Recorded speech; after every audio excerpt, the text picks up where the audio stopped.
Chapitre 23. Des prières du prêtre pour ceux qui entendent la messe. Vous vous plaignez souvent de manquer de ferveur et d'être constamment distrait par des pensées étrangères. Je ne saurais rien vous conseiller de mieux que d'aller à la messe et d'unir vos faibles prières à celles du Sauveur et à celles du prêtre. De même que le cuivre gagne en valeur par son alliage avec l'or, tout ainsi à votre prière, vulgaire et commune par elle-même, acquérera une noblesse et une valeur inestimables. Citation. La prière faite à la Sainte Messe, en union avec le sacrifice, dit Fornerus, dépasse toutes les autres, telles qu'elles ne puissent être la durée et la ferveur de ces dernières. Fin de citation. Telle est la touchante vérité que j'exposerai dans le présent chapitre. À l'autel, le prêtre prie pour tous les assistants. C'est une obligation à laquelle il ne saurait se soustraire, puisque les termes mêmes dont il doit se servir sont dans le missel et qu'aucun précepte ne peut jamais l'autoriser à les omettre. Par exemple, l'oraison du commencement, appelée collecte, celle récitée à voix basse est nommée secrète, la post-communion sont dites pour l'assemblée, donc pour vous, si vous en faites partie. Vous obtenez même de la sorte autant de grâce que si vous étiez seul dans l'église avec le prêtre.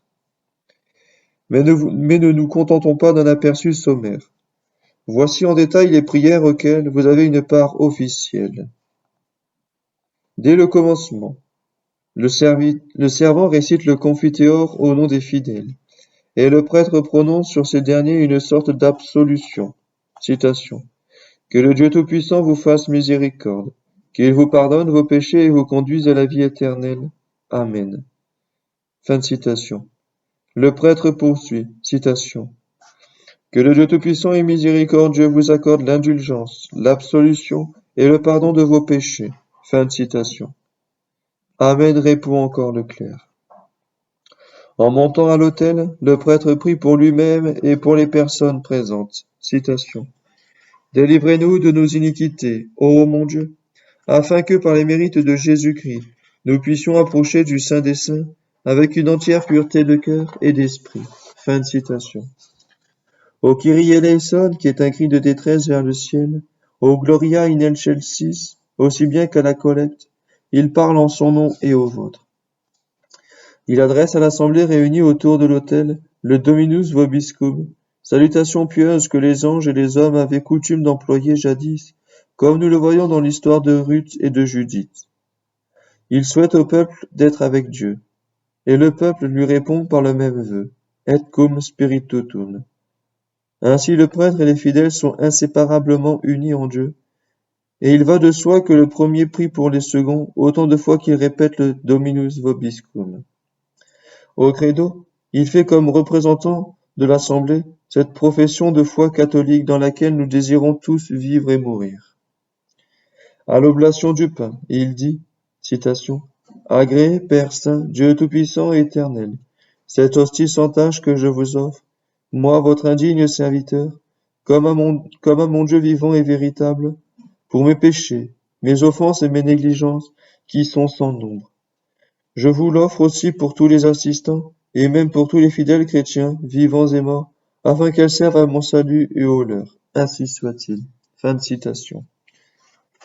En versant le vin et l'eau dans le calice, citation. Ô Dieu, qui par un effet admirable de votre puissance, avez créé l'homme dans un état excellent, et l'avez réparé d'une manière plus admirable encore, accordez-nous par le mystère de cette eau et de ce vin, d'avoir part à la divinité de celui qui a daigné revêtir notre humanité. Jésus-Christ votre Fils, notre Seigneur. Fin de citation. À l'oblation du calice, citation. Nous vous offrons, Seigneur, le calice du salut, supplions votre clémence de le faire monter avec un parfum d'agréable odeur, en présence de votre divine majesté, pour notre salut et celui du monde entier. Fin de citation. Après le lavabo, citation. Recevez, ô Trinité Sainte, ce sacrifice que nous vous offrons en mémoire de la passion, de la résurrection et de l'ascension de Jésus-Christ notre Seigneur, en l'honneur de la bienheureuse Vierge Marie, de Saint Jean-Baptiste, des saints apôtres Pierre et Paul, des saints dont les reliques sont ici, et de tous les autres saints, afin qu'elles servent à leur gloire et à notre salut, et que ceux dont nous célébrons la mémoire sur la terre daignent intercéder pour nous dans le ciel. Par le même Jésus-Christ notre Seigneur, ainsi soit-il. Vit ensuite la secrète, oraison mystérieuse que le prêtre dit à voix basse pour le peuple. Au féri, au fait du rite simple ou semi-double, il y en a 3, quelquefois 5. Au fait du rite double, il n'y en a qu'une. À la préface qui varie selon le temps et les solennités, le prêtre loue Dieu à voix haute, en son nom et au nom du peuple. Ce chant exprime la louange la plus sublime que la voix humaine puisse faire entendre, alliée à une musique grave et majestueuse. En voici le texte ordinaire. Citation. Que le Seigneur soit avec vous, et avec votre esprit. Élevez vos cœurs, nous les tenons élevés vers le Seigneur. Rendons grâce au Seigneur notre Dieu. Cela est juste et raisonnable. Il est véritablement juste et raisonnable, et équitable et salutaire, de vous rendre grâce en tout lieu et en tout temps, ô Seigneur très saint, Père tout-puissant, Dieu éternel, par Jésus-Christ notre Seigneur. C'est par Jésus-Christ que les anges louent votre majesté, que les dominations l'adorent, que les cieux et les vertus des cieux et les bienheureux séraphins célèbrent ensemble votre gloire, dans les transports d'une joie sainte.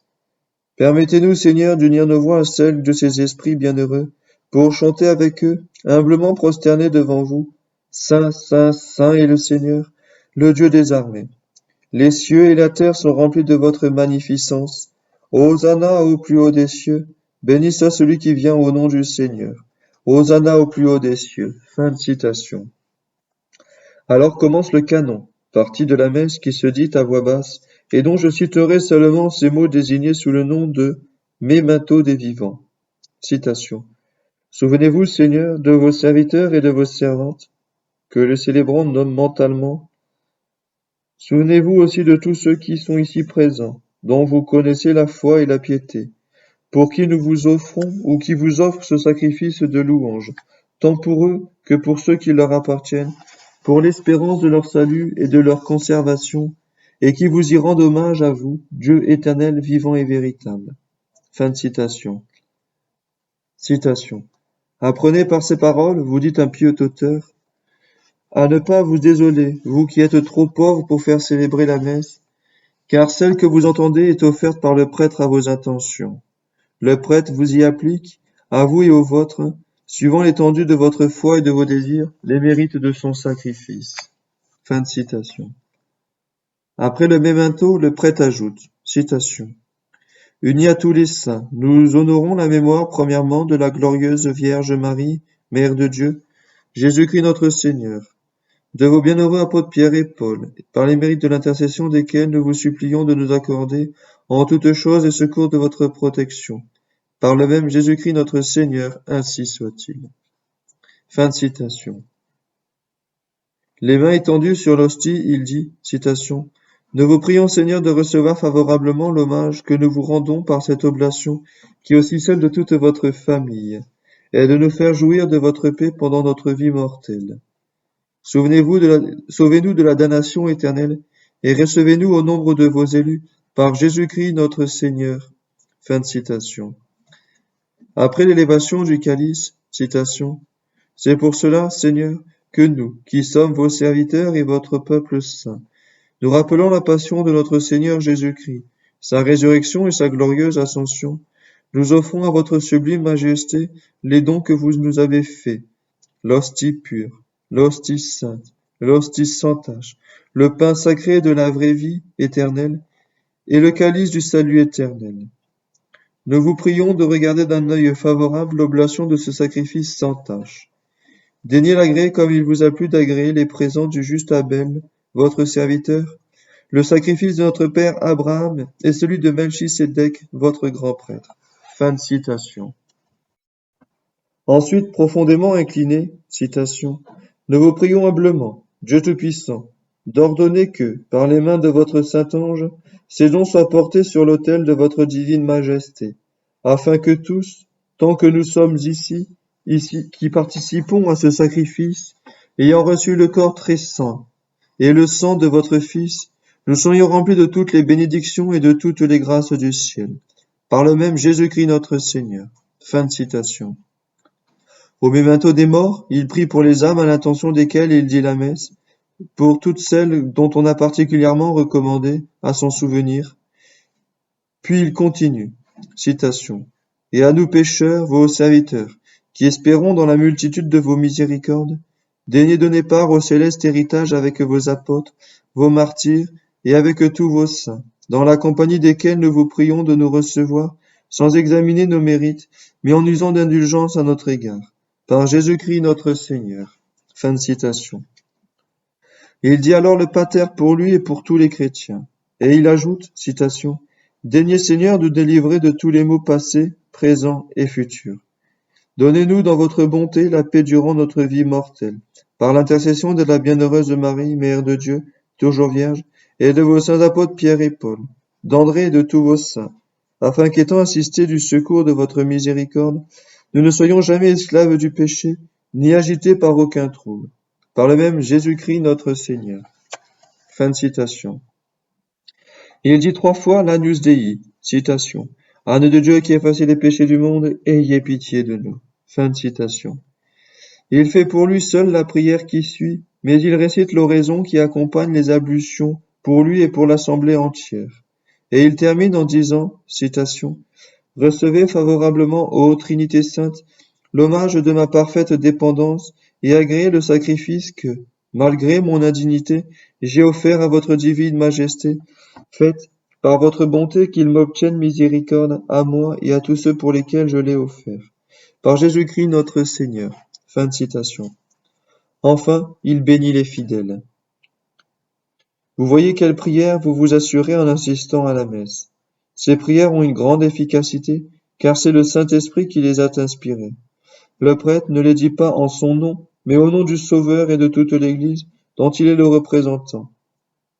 L'Église l'envoie à l'autel comme son député, le charge de présenter ses supplices à Dieu et d'intercéder auprès de lui pour nos intérêts spirituels et temporels, pour le salut de tous les hommes et pour la délivrance des âmes du purgatoire.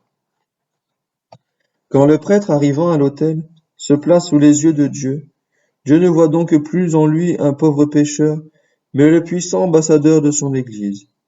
Il le considère comme le fondé de pouvoir de son cher Fils, dont il tient la place, dont il porte les vêtements et au nom duquel il prononce les paroles de la consécration. Citation. Ceci est mon corps, ceci est le calice de mon sang. Fin de citation. Sa prière vaut, aux yeux de Dieu, autant que si elle sortait des lèvres du Sauveur lui-même. Au reste, il ne fait pas que prier. Il offre un don, un joyau d'une valeur infinie, le corps et le sang de Jésus-Christ. Dieu le Père ne peut repousser un présent si précieux, ni refuser d'exaucer le donateur.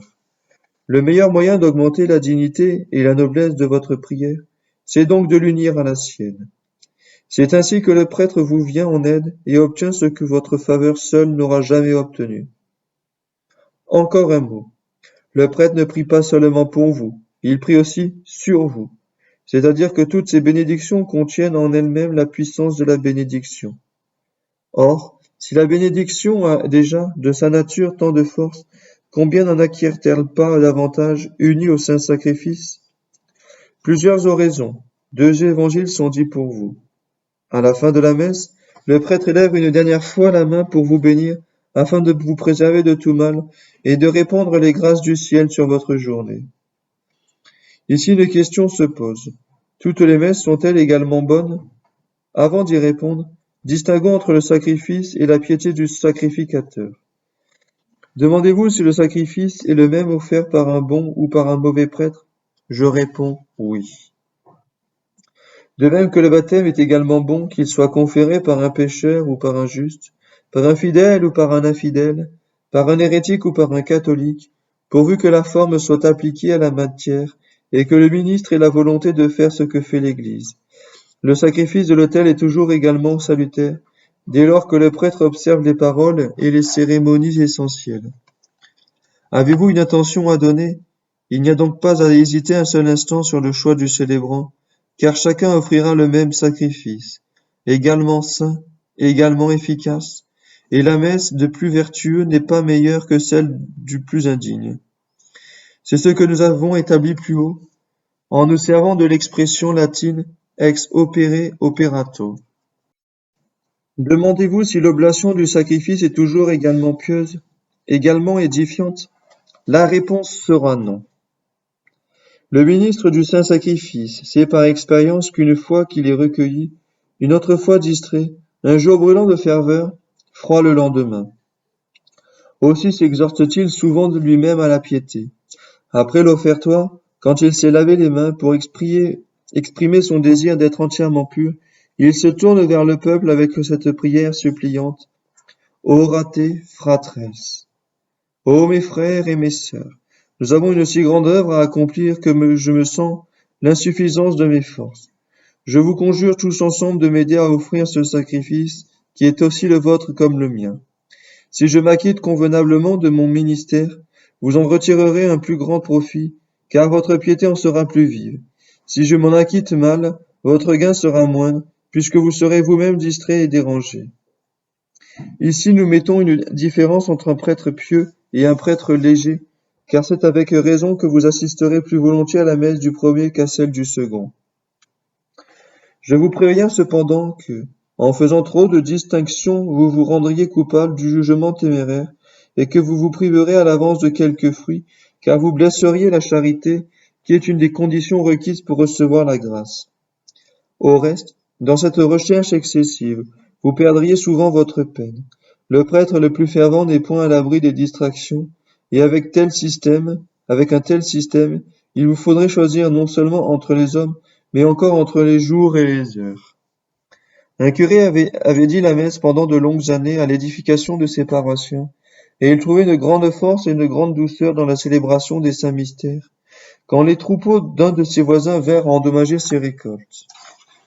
Il engagea d'abord amicalement l'homme à mieux veiller, mais n'obtenant rien, il finit par tuer un des animaux malfaisants qu'il garda comme indemnité. C'était son droit.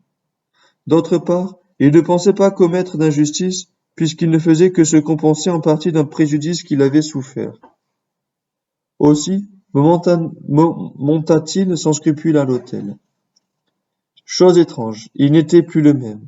Il se sentait froid, insensible, comme mort à la piété.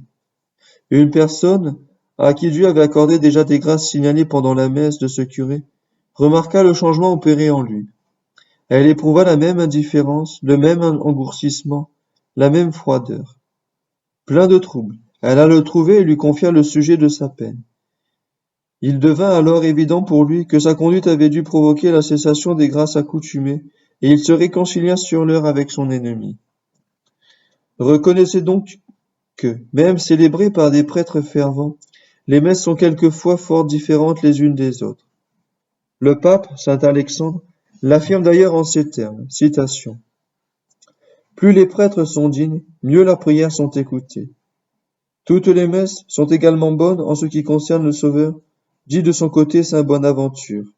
Mais en ce qui concerne le célébrant, il y en a des meilleures et des moins bonnes. C'est pourquoi il vaut mieux, pour l'entretien de notre propre dévotion, entendre la messe d'un prêtre vertueux que celle d'un mauvais. Fin de citation. Le cardinal Bonnat va encore plus loin. Citation. Plus le prêtre est saint et agréable à Dieu, dit-il, plus son sacrifice est reçu favorablement. Fin de citation. Il en est, en un mot, de la messe comme des autres bonnes œuvres. Elle est d'autant plus méritoire qu'on la célèbre avec plus de ferveur et de zèle. Autre source de grâce. Il n'y a pas que le prêtre à prier pour vous. Les anges prient avec lui. Il est certain que les anges sont présents à la messe. Le psalmiste nous le fait entendre dans le verset suivant. Citation. Il a commandé à ses anges de te garder dans toutes tes voies. Fin de citation. Ces esprits célestes, qui ne vous quittent jamais, nous laisseraient-ils aller seuls au saint sacrifice? Ah non, seulement, ils nous y accompagnent, mais ils se réjouissent de nos dispositions ferventes, mais ils s'ingénient à nous préserver des suggestions du démon qui s'efforce de nous distraire. À la messe, il y a au moins autant d'anges que d'hommes, puisque chaque homme a le sien. Demandez au vôtre de prendre part avec vous, et pour vous au saint mystère, d'adorer le Sauveur et de l'implorer. Sensible à sa prière, Jésus suppliera lui-même à votre impuissance. Les anges sont rangés autour de l'autel, comme nous le font entendre les paroles du prêtre après la consécration. Citation. Nous vous supplions, ô Dieu Tout-Puissant, d'ordonner que, par les mains de votre Saint-Ange, Donc cette offrande soit portée devant votre sublime majesté. Fin de citation.